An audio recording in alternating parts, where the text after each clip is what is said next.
यावेळी Xi Jinping यांनीही अमेरिकेला एक अप्रत्यक्ष इशारा दिलाय। चीन आणि भारत हे दोन प्राचीन संस्कृती असलेले देश आहेत। जग एका मोठ्या बदलाकडे वाटचाल करत आहे। आपण जगातील सर्वाधिक लोकसंख्या असलेले देश आहोत। दोन्ही देश कल्याण आणि जीवन सुधारण्याची तसंच विकसनशील देशांची एकता आणि पुनरुज्जीवन वाढवण्याची आणि मानवी जीवनाच्या प्रगतीला चालना देण्याची जबाबदारी उचलतात।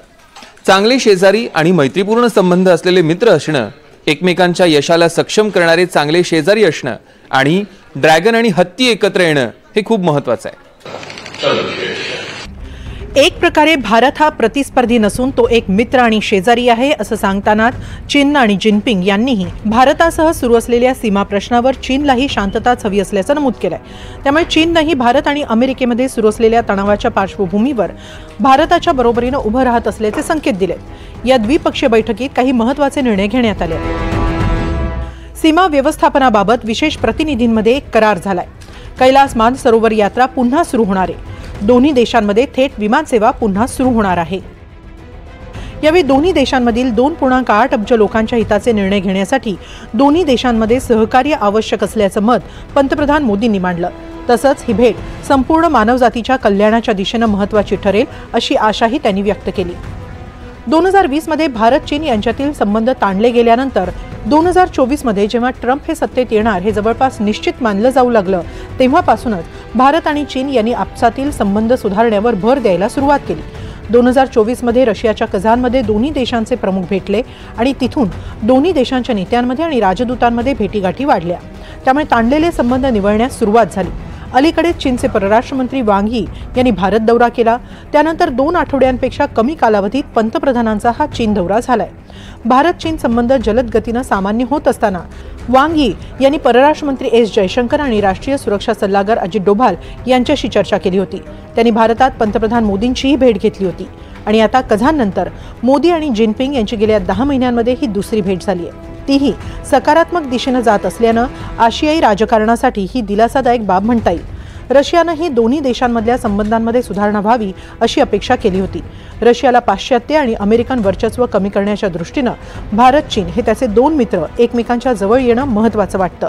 रशिया भारत चीन अर्थात RIC हा त्रिकोण जागतिक राजकारणात पाश्चात्य आणि अमेरिकन आव्हानाला सामोरं जाण्यास समर्थ ठरू शकतो असं रशियाला वाटतं।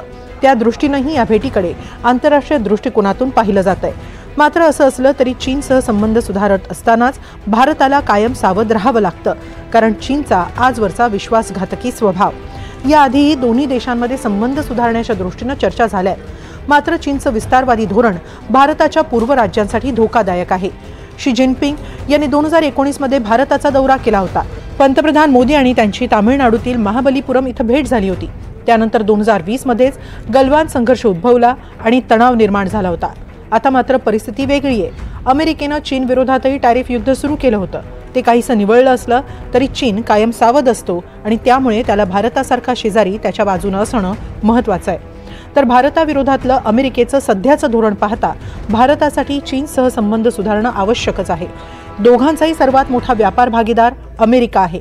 त्यामुळे अमेरिकेनं लादलेल्या टॅरिफ युद्धात दोन्ही देशांना आपापसातील संबंध सुधारण्यावर भर द्यावा लागणार आहे आणि जर दोन्ही देश एकत्र आले तर अमेरिकेसाठी ही नक्कीच मोठी डोकेदुखी ठरू शकेल, कारण आशिया खंडात चीनचं वाढतं वर्चस्व रोखण्यासाठी अमेरिकेला जर कोणता विश्वासार्ह हात मिळू शकतो तर तो भारताचा आहे आणि त्यामुळे भारत चीनच्या नजीक जाणं हे खरं तर अमेरिकेलाही परवडणारं नाही। त्यामुळे आता भारत चीन यांच्यातील संबंधांना नवसंजीवनी मिळाल्यानंतर अमेरिकेच्या भूमिकेकडे लक्ष असेल। Bureau report NDTV Marathi. पहिली बातमी चीनमधून। चीनमध्ये एक महत्त्वाची घडामोड घडली, एक महत्त्वाची भेट झाली। भारताचे पंतप्रधान नरेंद्र मोदी आणि चीनचे राष्ट्राध्यक्ष शी जिनपिंग हे दोघं शांघाय परिषदेच्या पार्श्वभूमीवर भेटले आणि दोन देशांमधील संबंधांच्या दृष्टीने एक नवा अध्याय लिहिला गेला। ही भेट सध्याच्या जागतिक राजकीय वातावरणात महत्त्वाची आहे, कारण अर्थातच ट्रम्प यांचं टॅरिफ धोरण आणि त्यांचा भारताला एकटं पाडण्याचा प्रयत्न। चीनसह त्यांनी याआधी कठोर धोरण अवलंबून पाहिलं, मात्र चीन काही बदला नाही। भारतानेही आपली भूमिका थेट जाहीर करत आपण आपल्या राष्ट्राचंच हित जपणार हे स्पष्ट केलं। त्यामुळेच भारत चीन हे एकमेकांजवळ येणं हा सध्याच्या राजकीय वातावरणात टर्निंग पॉइंटही ठरू शकतो। पाहूया नरेंद्र मोदी यांचा हा चीन दौरा कसा ठरला। 2 अण्वस्त्रधारी देशांमध्ये भेट। दोन मोठ्या अर्थव्यवस्थांमध्ये बोलणी. भारत चीन मैत्री, अमेरिकेला थेट आव्हान. तब्बल 7 वर्षांनंतर भारतीय पंतप्रधान चीन दौऱ्यावर गेले आणि भारत आणि चीन यांच्यातील संबंधांमध्ये सुधारणांच्या दृष्टीनं महत्त्वाची पावलं उचलली गेली. भारताचे पंतप्रधान गलवान संघर्षानंतर पहिल्यांदा चीनमध्ये गेलेत. शांघाय कोऑपरेशन ऑर्गनायझेशन परिषदेनिमित्त त्यांचा हा 2 दिवसीय चीन दौरा आहे. चीनच्या तियानजिन शहरात या बैठकीत त्यांची भेट चीनचे राष्ट्राध्यक्ष शी जिनपिंग यांच्यासह झाली. दोन्ही देशांमध्ये द्विपक्षीय संबंध सुधारण्यावर चर्चा झाली. यात बोलताना पंतप्रधान नरेंद्र मोदींनी चीनसह सीमा प्रश्नी असलेल्या तणावांबाबत महत्त्वाचं भाष्य केलं. स्वागत के लिए मैं आपका हृदय से आभार व्यक्त करता हूं. पिछले वर्ष कल्याण में हमारी बहुत ही सार्थक चर्चा हुई थी. हमारे संबंधों को एक सकारात्मक दिशा मिली. सीमा पर डिसएंगेजमेंट के बाद शांति और स्थिरता का माहौल बना हुआ है. मोदींनी यावेळी कझानमधील भेटीचा संदर्भ देत ही भेट त्या भेटीचा पुढचा टप्पा असल्याचं सांगितलंच. शिवाय 2026 मध्ये भारतात होत असलेल्या ब्रिक्स परिषदेसाठी जिनपिंग यांना आमंत्रणही दिलं.